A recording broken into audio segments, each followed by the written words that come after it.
बिस्मिल्लाहिर्रहमानिर्रहीम। अस्सलामु अलैकुम वरहमतुल्लाहि वबरकातुहू। मुफीद बातें। आज की इस वीडियो में बहुत ज़्यादा मुफीद बातों को ज़िक्र किया जाएगा। ऐसी बातों का तज़किरा होगा जिससे इंसान को बहुत ज़्यादा फ़ायदा होता है। आप सिमात फरमाएंगे, आप मुलाहज़ा फरमाएंगे और उसके बाद फिर जब आप अपनी ज़िंदगी में अपने अमल में लेके आएंगे तो इंशाअल्लाह आप उसको देखेंगे और एक वाज़ेह तौर पर फ़ायदा आप महसूस करेंगे।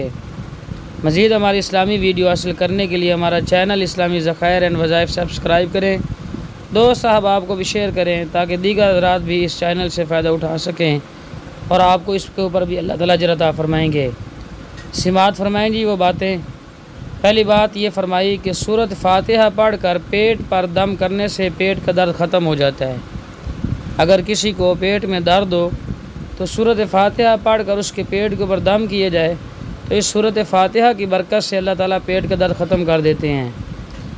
नंबर 2, सोते वक़्त अपना सीधा हाथ गाल के नीचे रख कर अपने रुखसार के नीचे रख कर सोने से हार्ट अटैक से महफूज रहा जा सकता है कि सुन्नत के मुताबिक सोने से दाएं करवट पे और दायां हाथ अपने रुखसार के नीचे रख कर जो बंदा सोता है तो इससे अल्लाह ताला उसको हार्ट अटैक से महफूज रखते हैं।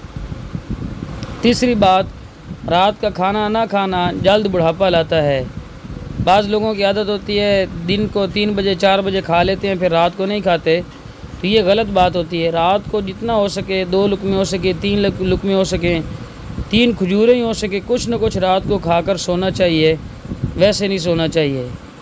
नंबर 4, अपना चेहरा हाथ और दुपट्टे या लिबास से साफ़ करने से भूलने की बीमारी पैदा हो जाती है कि जो अपना चेहरा हाथ से, दुपट्टे से या अपने कमीज़ के दामन से साफ़ करते हैं, इससे भूलने की बीमारी पैदा हो जाती है। और अगली बात ये इरशाद फरमाई, अगर किसी को हज पर जाने की तलब हो और कोई वसीला ना हो तो रोज़ाना 21 मरतबा सूरत फ़तह की आयत नंबर 27 का विर्द करे और जब तक मकसद पूरा न हो उसका विर्द करता रहे। और वह आयत मुबारका लक़द सदक़ल्लाहु रसूलहुर रुया, ये वाली आयत मुबारक है, ये पढ़ता रहे, अल्लाह उसके मकसद को पूरा फरमाएंगे। अल्लाह ताला से दुआ है अल्लाह ताला हम सब को इन बातों के ऊपर अमल करने की तौफ़ीक नसीब फरमाए।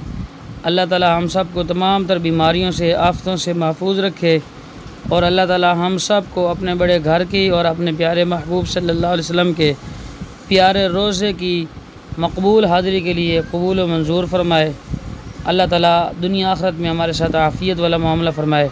आमीन सुम्मा आमीन। जज़ाकुमुल्लाहु व अहसनल जज़ा।